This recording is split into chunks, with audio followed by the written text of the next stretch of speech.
Sabay ng magpupon sa iyong at sa kabiling ba. Sa Shine FM, adunay kadaugan. Magkatawo na ulipo sa salangan nagdaos sa taong maon. Sa hilang 95.3 FM Langawag maibayon ang pagsulod sa kasulod. Kristohano 95.3 pagpapakabanat at agiyong pili ang iyong marunong nakita nilibang. Nakinahanglan siya kang Isus na manluluwasan. Soldina, soldina, soldina, sangyaw na.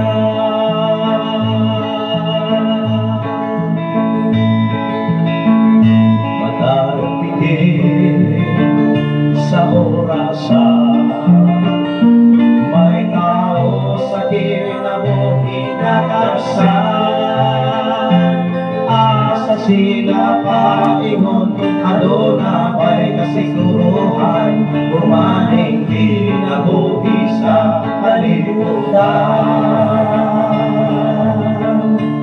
Kristohano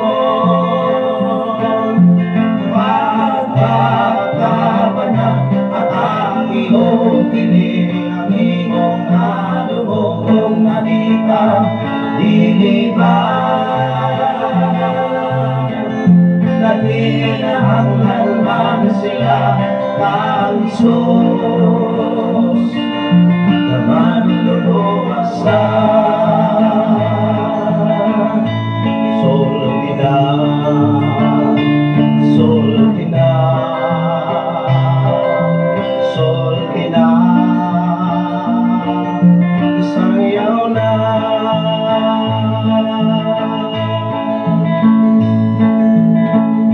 Dihang sila silutana tungo sa pagmalayo sa pagkakasalan.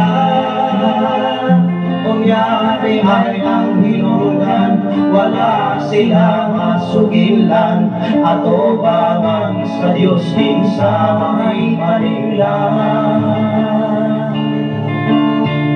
Kristohano at pagkabanat at ang iyong piling ang iyong nalulog nakita dilibang. Hinahanglan man sila kang Isus na manluluwasan. Kristohano pagpapakabanat at ang iyong piling ang iyong nalulog nakita dilibang. Hinahanglan man sila kang Isus na manluluwasan. Soldina, soldina, soldina, isang yaw na.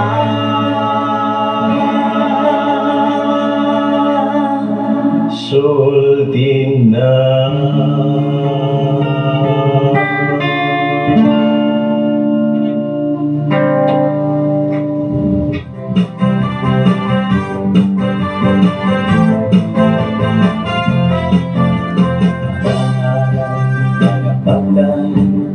Nag-aawit kanin ang mahal Isus maghahalan kapag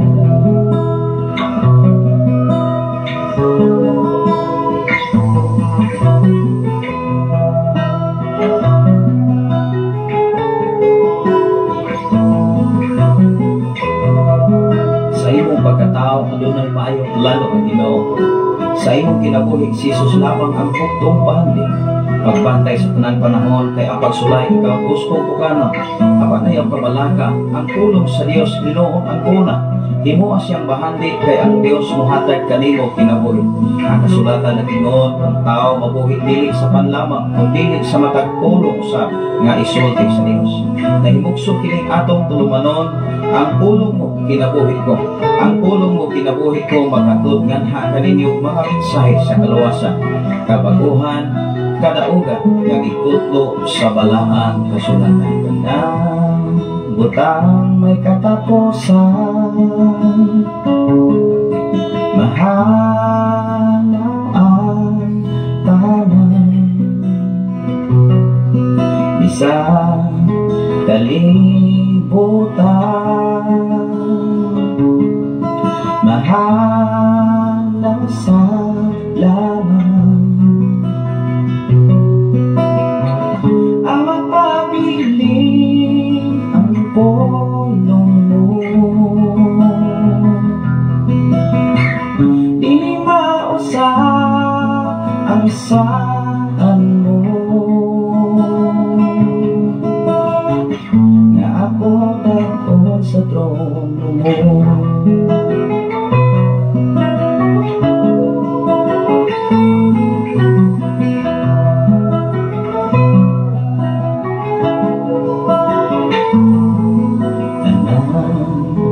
Butang may katapusan, mahanaw ang tanan, bisang kalibutan, mahanaw sa lamang. Ang magpabiling ang pulong mo, dili mausap ang saan mo, nga ako daon sa trono mo. Ang pulong mo kahayag ko, sa pulong mo nalingon ko, sa pulong mo nabago ko. Ang pulong mo kinabuhi ko.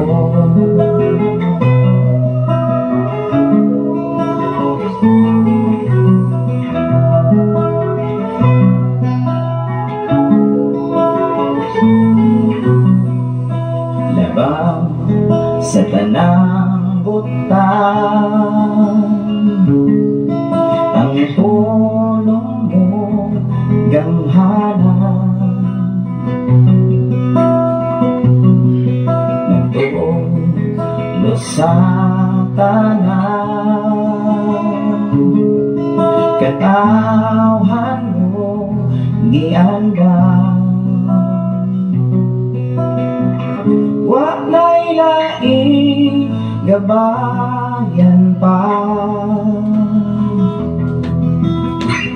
ang Biblia kumplito na, na akong buhi iyan. Ang pulong mo kahayag ko, sa pulong mo nalingon ko, sa pulong mo nabago ko.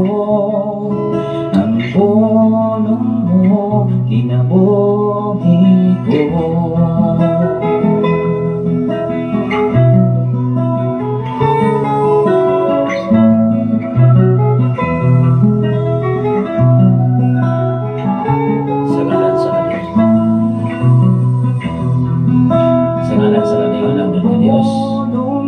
Sa ating bukir sa kahayag ko, sa kanan usap sa itong station manager Reverend Kitchen Danilayo, sa kanan usap sa itong general station manager Reverend Kim raya makasaon. Kanino sa mga inyong mga higala, inyong mga amigo din sa FM Radio sa 95.3 sa dayang sa inyong mga radio. Adaw karon nga Sabado, ini nga bulan sa Hulyo, Igsoon sa tuig 2025. Ato siyang pasalamatan sa mga panahon, adlaw, oras nga gihatag sa Ginoo kanatong tanan aron kita makapadayon sa atong inadlaw nga mga paningkamot dinhi sa silong sa langit. Igsoon. Salamat sa Ginoo, maayong buntagan atong tanan atong oras alas 4:33 na sa sayong kabuntagon ulo atong naopin ang FM Radio alas 3 punto sa kadlaw mga igsoon. Ato siya pasalamatan sa iya nga pagkamaayo tungod kay padayon siya nga nagatiman kanato igsoon. Pag-ampo sa tama igsoonan atong kining hanigan ya sa mga pag-ampo uban sa pagpasalamat ini nga matahong nga kabuntagon nga gihatag sa Dios kanato. Ilabi na sa presko nga gininawa, sa presko nga kusog nga iyang ipagamit ko sa pining mga dawa karon mga kaigsunan. Labing kamahanan og mahigog maon ka nga Dios Amahan. Salamat o Dios sa imong pag-atiman. Salamat o Dios sa imong pag-amping. Salamat o Dios sa imong pagproteksyon sa matagusan mo ka mga pamilya. Labaw sa tanan o Dios sa tulo na mo ka mga anak, sa pumukangan, sa akong asawa karon nga naa sa PSA, sa iyang pagpanarbaho sa iyang mga kaubanan, bisan pa man sa iyang mga amo o Dios. Sa tanang makaigsunan din sa Balok, sa tanang makaigsunan sa Pilipigan na pinanguluhan ni Pastora April May Akapturan, sa dapit sa Kasagangkal, sa among makaigsunan usab sa pamilya ni Pastor Arnolfo Miragantol, sa pamilya ni Pastor Nunoy Arias, sa pamilya usab ni Pastor Argos Arias diya sa Bakong o Dios, bisan pa man sa pamilya sa mga Aguilar family, bisan pa man o Dios sa dapit sa Angkwi Aman, sa mga Ilhig family, Brother Mario Ilhig, uban sa iyang pamilya. Salamat po Diyos sa tanang kaigsunan usab nga nagasunod nining mao nga programa, sa tanan nga maabot nining mao nga power, sa tanan nga maabot nining mao nga frequency nining 95.3 o Diyos nga nahimo usab nga kaapag labaw sa tanan nahimong instrumento aron ang imong mga pulot mga mensahe mahatod nga labas ya sa ilang kasingkas siguna-una kung sa labutan ining mga takna karon. Bisan pa man sa nagwa sa Facebook Live Luzon, Visayas ang Mindanao, ikaw sa magkapanalangin sa mata ko sa kanila sa ilang mga pagpanarbaho sa laing mga nasod, sa ilang paningkamot o Diyos sa laing mga nasod, na ikaw Diyos magproteksyon magkabantay sa tanang trabaho ng imong ipiyal kanila Amahan. Labaw sa tanan sa ilang mata ko sa pamilya na hibilin din sa Pilipinas, ikaw sa magagiya, kadiin ang imong gawon o Diyos magatabon kanunay sa mata ko sa nila kamakinaboy. Sa paman o Diyos sa mga station, manager o Diyos sa kinabuhi ni Pastor Gideon, salamat Amahan nga ikaw pakita og mga katingilahan mga butang sa iyong kinabilabaw sa tanan o Diyos sa gamit nga nawala kapong adawa nga ila usab nga nakita lang usab alang sa pagpadayon sa maong gibuhaton nga imong isagon kanila Amahan. Salamat o Diyos kadaugan kasiguruhan o Diyos imong ipasinati kanamo lamang among paningkamutan lalo na kami pagtahod ug pagkailangan na kanimo Amahan. Tungod kay wala kami aron mahimo sa mong pagalingon kung wala ikaw sa mong mga kinabuhi. Labaw sa tanan ni mga dapit Lord, ikaw magapamuhat kanunay adiin ang milagro kayuhan magabot sa matagusan ni atong kinahanglan ini. Salamat o Diyos ang kadaugan o Diyos nagagikan nga na kanimo ang kadaugan kasiguruhan na alagit kanimo Amahan. Salamat Amahan ini mga takna karon lubog himaya nga nalagit kanimo ang tanan pinagisangalan samahan sa anak sa Diyos o sa Espiritu Santo ang tanan magaingon. Amen o amen. Salamat sa Ginoo kaigsoon sa makausap pa maayo punta ka natin tanan medyo sayo tam at sugod na igsoon mga alas 4:30 gud sa kanlawon aron ato sa nga mataas-taas ang ato nga programa tungod kay karong adlaw karong Sabado unya o sa klase igsoon pwede lang yung mataas-taas ang ato nga programa until sa ato nga mga pagtumbaya sa ato mga follower ug listener sa Shine FM 95.3. Salamat sa Ginoo sa kinabuhi ni Sir Blenario Florentino Escape from Davao City na nagwasosap sa atong programa. Isa pa man sa kinabuhi ni Sir Singgit diya sa laing mga nasod.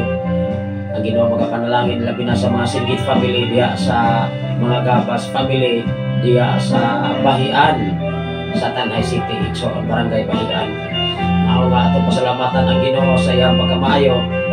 Although mga kaigsunan kagabi wala gid kalayo to si Pastor Gideon kay wala man na-detect dire sa FM radio. Mao nga ipahaway na lang sa kung sayo igsoon ako na lang mag-off ang FM radio. Kanya nawala sa ang wifi. Mao nga mig-relax tag sayo may sunwinon na sayo sa mata alas 2 pa kung mata. Tungod alam sa mga programa igsoon. Ako nga sa itong kinabuhi din sa kalimutan, dili isang ta magkakataon sa kamaturan kung dili ta magsakripisyo. Kung itong basihan mga kaigsunan ang kinabuhi sa mga tao nga nahimong ilustrasyon sa kinabuhi nato karon nga ngay natong panag-ingnan, grabe kayo sila mo sakripisyo kani ato igsoon. Nganong nahimo sila nga nahimong inila sama ni Dr. Jose Rizal, nganong ako ni siya nga gihisgutan.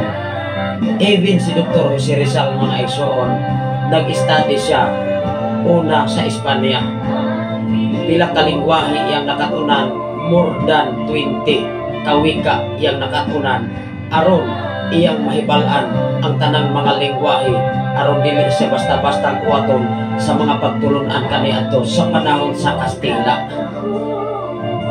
Hello. Maunga ikaw ug ako dapat masayon kinsa ang nagdala sa relihiyon sa mga Kastila mao'y naguna igsoon. Muhinungdan mao'y gisunod sa kadaghanan kalat. Sa dihang atong natuki ang kinabuhi ni Dr. Jose Rizal, ngaming kontradikt siya sa mga pagtulunan nga gidala sa mga Kastila kaniadto. Mao nga mibalik siya dito sa laing mga nasod aron pag-schooling o nakapot niya ang Doctor of Medicine. Ikaw o ako sa diha nga makatunan nimo ang mensahe sa Dios unsa may atong buhaton, musakripisyo ta, mutuon ta.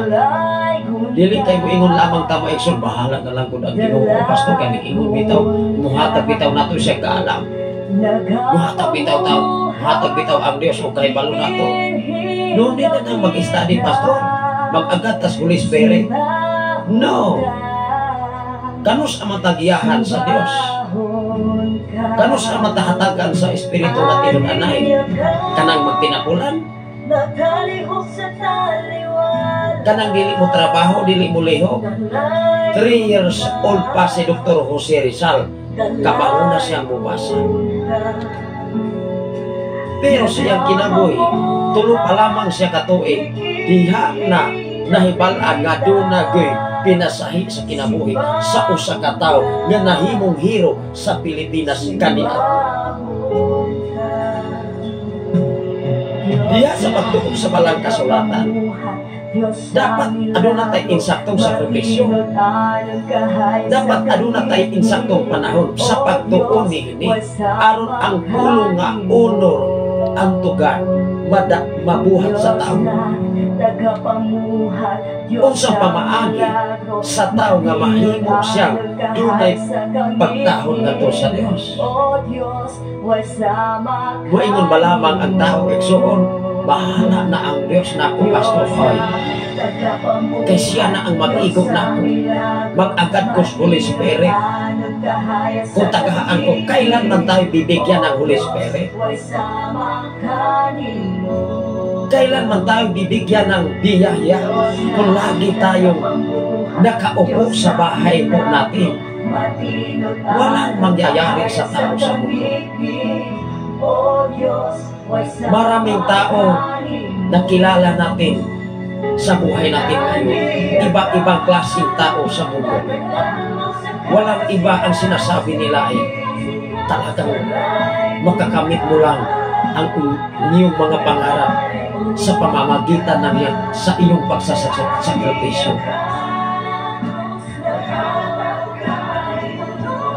Ang ato karong nga klima igsoon, honor. ang ato nga topic, honor to God first. Unsang klasiha sa paghatag o pagtahod nato sa Dios, unang-una. Hello, mga batanon karon, mga dalagag ulitaw, mga estudyante, bago pa lamang ato makita sa social media, ang ilang giunor, ilang uyab. While sinanming graduate sa degree courses and within 4 years or 5 years course, ang ilang ipadako, ilang uyab, mao'y gipasaka dito sa propito o sa stage. Ang mama, ang papa, nagdanga-danga lang intawo. Ingon ang Episo Kapitulo 6, versikulo 1 ngadto sa 3. I-honor ang imong ginikanan kay maunay sugo nga dunay saad. Kinsay saad? Saad sa Dios. Mao nga sa atong pagtuon sa pulong sa Ginoo, dapat hatagan atong dakong importansya. Hatagan atong dakong bini sa atong kinabuhi.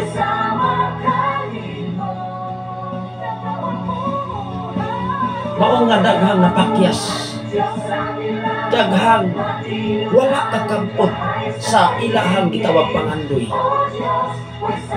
Kay kanunay ramang gitawag og just relax. No. Dili nimo makadot ang imong gitinguha sa kinabuhi, even dinhi sa kalibutan, even ang imong edukasyon, kung wala kay himuon nga sakripisyo. Dili ka makakaton og di ka magtuon. How much more ang pagtuon sa pulong sa Diyos? Dili na siya pwedeng pinaspasan, sister. Dili na siya pwedeng mangulikta lang tas imong silingan. Dili na siya pwede nga mangulikta sa title sa simbahan nga mauwi lang pamaagi pastor atong silang sundo. Mukuha tag simpatiya sa uban nga wala nagbasi sa palang kasulatan. Unsang klasiha sa pagtuon sa mensahe sa Diyos. Grabe.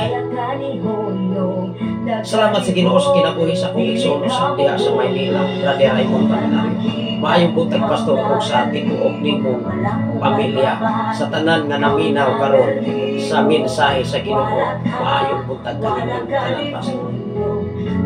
While kung natuon sa mensahe sa Dios, ako marilit ayon ang kahimtang sa among amahan na may akong magulang karon naglantaw.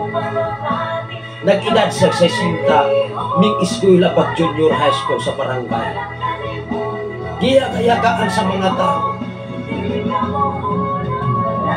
Pero ulahin na ang akong amahan sa iyang pangandoy na anases insaktong pangitaw. Noy gibutang ang iyang mga anak. Nahimong mga alagad sa Diyos. Nagpadayon sa tawag sa tahas among amahan nga nahimo na mong sikaranan sa sakripisyo kung unsapon pagtuon diha sa mensahe sa Ginoo. Amen ba? Dili ka makakabot sa insaktong saksi sa kinabuhi o kanunay latang magdanga sa atong panimalay. Even si Dr. Jose Rizal nga nung atong ning-estadihan, grabe ang iyang sakripisyo sa diha nga nakahuman siya sa kurso nga gitawag Doctor of Medicine. Nakatabang siya sa iyang inahan nga maoy mismo nakaopera sa mata ni atong mga panahon. Nagapinibisyo ang iyang mga ginikanan. Mga kabataan, niining sunod na henerasyon, honor your parents. Labaw sa tanan, honor to God first. Kay dili gid mo masaksi sa kinabuhi kung kanunay lang ta nagsunod sa urong o sa atong gibatik sa atong kasing-kasing love at first sight. Hello. Kay mubalik ko tas atong papag mama magpabuhita kung doon na tayo pamilya. Labinas mga kalalakihan, mga batanon. Akong gi-challenge sa mata ko sa, kung nagplano mo nga mosulod sa kaminyoon, sa salag sa kaminyoon, huna-huna ang daan nga kaya ninyong ibuhi ang pamilya nga inyong gipundar dinis kalibutan. Ayaw mo pagpadala sa urok sa inyong gibati. Ayaw mo pagpadala sa urok sa inyong emosyon lamang. Kay kanang tanan mawagtang sa panahon sa kalisod niya nga kamo magpuyo na dinis kalibutan. Mairis ang tanan o mapuli ang pagmahay nganong nagminimog sayo.